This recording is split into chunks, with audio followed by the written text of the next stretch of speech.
and welcome to MySmartTech TV. My name is Jess Bainbridge and I'm your host. And today I'm joined by Roy Wong, who's the Executive Chairman at DC Alliance, Albert Wong, who's the General Manager at DC Alliance, and Rhinehart, Silas, who's the President of the Pacific Blockchain Corporation. So we've got a full house with us here today. So welcome, everybody.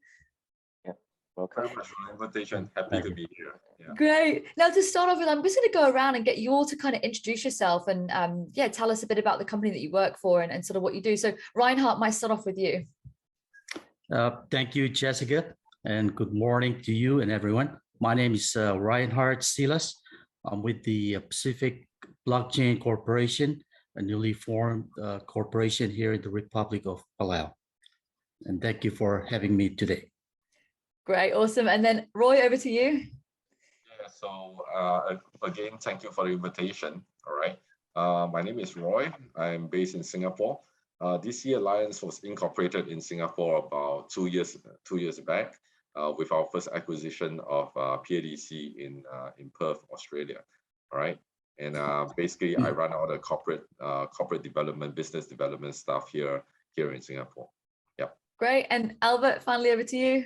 Yep, so I'm the general manager of DC Alliance. So I run the technical operation in the Perth facility. It's a Tier 3 data center serving a good range of government client and also enterprise client.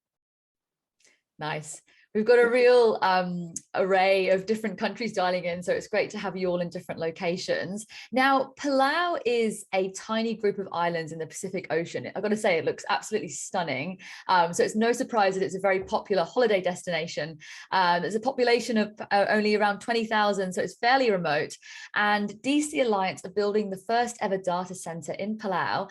And I'm keen to understand why you're doing this. So Roy, let's start off with you on that one. I think you hit the nail on the head because it's a wonderful holiday destination. What will we? Okay, but jokes aside, I mean, DC Alliance, you know, in the whole data center industry, most of our competitors, or rather, even our next competitor is a giant, right? DC Alliance, we are a newly formed company, so we have to look at very niche areas where we think there's potential and no one is really looking. I mean, my training in the past has been an investor, all right? And for me, I tend to look where I think there is value. One thing, there's value and there's potential in the medium to long term, okay? So I think Palau, it came onto my radar because it's really, you know, the world is going towards edge data centers as well, smaller data centers, you know, and I think Palau is an up and coming area from what I see and from some of the data that we've gathered, right? And we know Rhinehart and his partner as well. So, you know, relationship and business connections are also very important as to where we choose to conduct our business as well. Yeah. That's great. And Rhinehart, from your perspective, keen to understand, obviously, Roy mentioned there, it's an up and coming area. Tell us more about Palau and how your thoughts on this as well. Thank you, Jessica. Palau, like you said, is a very small country. It is an island nation of about 20,000 people with a small but growing economy. In the last 8 to 10 years, we've seen a rather rapid transition from in the telecom industry where Palau used to be reliant on satellites. And having been involved in that process, we managed to procure our first submarine cable that provided our international connectivity, which came online in 2017, December. So for the past 4 to 5 years, we have seen a rather rapid surge in the internet usage. And again, having seen that experience and understanding the need to protect the continuity or the sustainability of the market, as well as other operations, the country had moved to invest in another submarine cable, which there's work going on right now to hopefully get it on get it online next year in August, I believe. Having seen that progress and with the little insight into the industry and the economy here, I thought it was an opportune time to sort of seize an opportunity in there. So that's why we created this corporation to seek opportunity to be a part of this growth or movement in the telecom sector. And that's the birth of our small but new but small and hopefully ambitious Pacific Blockchain Corporation. Again, it is a decision that was based on in seeing what the government has progressed in doing, and not just getting the telecom sector upgraded, but as well as other things in the fintech, the financial technology area. The government had recently moved to pass a law to allow a e-residency, which I know Estonia has taken advantage of, and Palau's e-residency program had just started a few months ago. And by reports coming from the government, there's quite a surge in a number of interest in it. There's been a number of applicants that is growing. And in fact, about a month ago, we did see a report that the website had been bombarded with a lot of interest. So I think they had to figure a way to get more, entertain more applications. So that is the sort of the trend that we're seeing, and why this particular interest in getting our Pacific Blockchain Corporation to do something. And we had been fortunate to find a partnership in DC Alliance with Roy and his team. And again, and all other indications point to not just the e-residency program, but further developments in the technology, finance technology industry. Absolutely. And just kind of digging in more then to this particular data center, tell me more about that. And Albert, I might throw to you. I know it's a tier 3 data center. Tell me more about what that means, and I guess maybe some of the use cases that it can be used for. Yeah, so Palau have all these digital initiatives, but ultimately all digital initiatives need to be supported by a tier rated data center. Tier rating simply means that the data center has been certified and built to a certain specification that will be able to maintain a very high uptime and availability, resilient.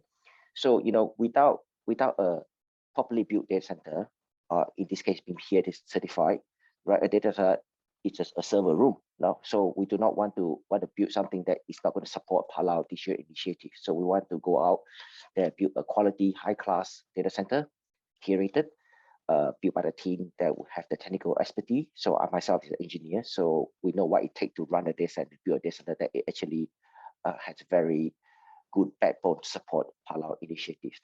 So the way we're going to support a Palau digital initiative, besides being a tier-rated data center, is to build with the end in mind. So what we're trying to do is we're trying to adopt a bit of a green option, and as well as the fact that it's built for future growth as well. So we are going to build about 1 megawatt, and then with the scope of expanding to 5 megawatt data center over time anyway, depending on demand. And in terms of, and I might throw this one to Roy, and I'm keen to get Rhinehart's views on this too, but what kind of challenges have you faced with getting this partnership off the ground? Have there been any, and yeah, how have you overcome those? Roy, starting with you. I think, frankly, we're still in a very early stages. I don't, like I said, when I choose to do business, I first look at really the business partners, the chemistry between everybody, and how I envision us working together. So I think when we first started engaging with Ryan and his partner, I think we found that, at least I found that, I think the chemistry of both companies do work. Okay, so what we're pursuing is probably a joint venture down the road. Okay, once we have finalized the business case for this data center. Yeah. But for the record, just now, Ryan, I checked in on the website for the e-residency last week. It was at 600,000. It's amazing. When I tried to put my name on it like a month and a half ago, I was number 390 over 1,000. And last week when I checked, it was 600,000 applicants. Amazing. In the news, I think the first person was actually Tim Draper. Tim Draper is actually the billionaire private equity guy in the US. Oh wow, amazing. Yeah, was in there. Yeah, Ryan, if you have more information on that, maybe you can share as well. Yeah. Thank you, Roy. I know very little about e-residency, but from what I understand of my colleagues in the Ministry of Finance, this is basically just to offer an ID for investors outside to get a residency card here. Perhaps not a full residency in terms of being compared to somebody physically present in the country, but to extend some of the benefits of doing business rights for somebody who may be unable to be physically residing here. That's what I understand to be the start of that e-residency program. And there's a law, I believe there's more legislative progress or work underway to further expand the scope of that e-residency law. So more information will be is forthcoming. And is there a criteria in terms of individuals wanting to be in that e-residency? Is there a criteria, and if so, what is that criteria?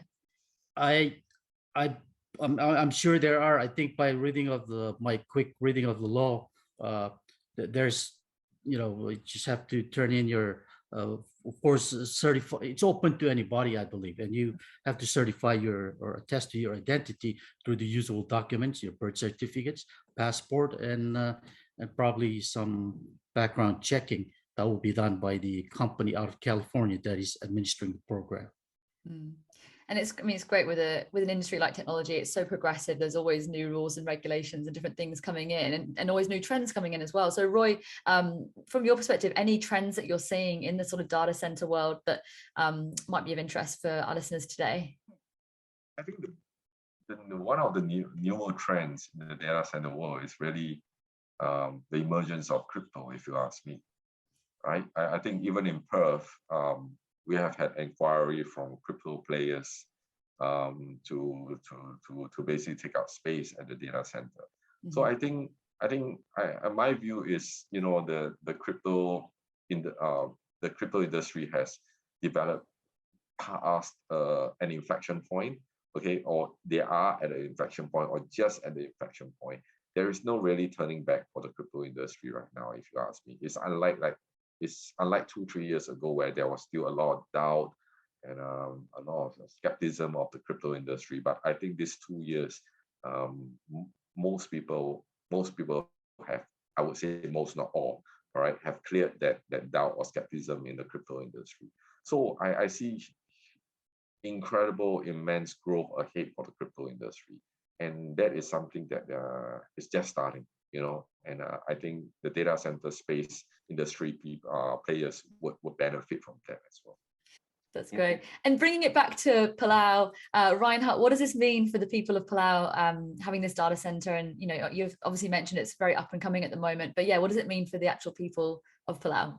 Thank you, Jessica. I think for a start, as I referred to the history of our industry growth and development here, a lot of the businesses, government, and other private entities that do rely on digital technology in terms of their daily operations, they do maintain their silos or independent on-site servers to protect to store their data.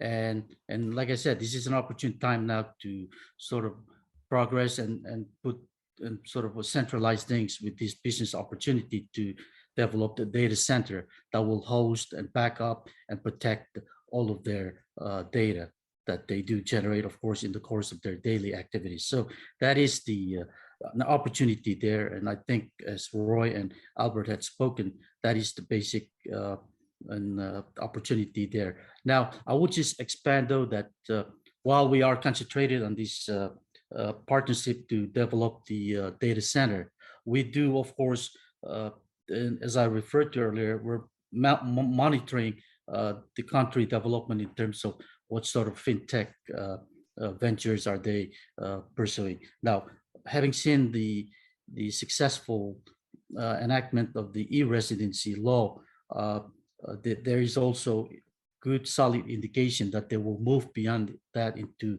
to looking into formation of a digital coin program, whether for the country or opening it up for private for the private sector. So that is one opportunity we're keeping an eye on, and should it develop in the near future, the data center is there to do its business and securing their data. That's my understanding or take on that. Thank you. Great. Yeah, my final question was going to sort of be what's in the future. And you've mentioned a couple of things there, but Roy, from your perspective, what's in the future for DC Alliance? Any more partnerships in Palau on the horizon, or yeah, what's on the cards? From our name, you should have guessed, the name is DC Alliance. So it's really in our DNA to look for partnerships, look for alliances, look for people to work with, because that's the fastest way to grow, in my opinion, right? Especially when you're starting off new in, like I said, in an industry of giants. That's really the way to grow the fastest. So after we incorporated DC Alliance, I had to think about how to grow this company as fast as possible. So within a year, okay, we started off basically with our Perth data center. So within a year, we actually invested in a stake in a ASX, an Australian listed company called DXN. DCA now is the largest shareholder in DXN.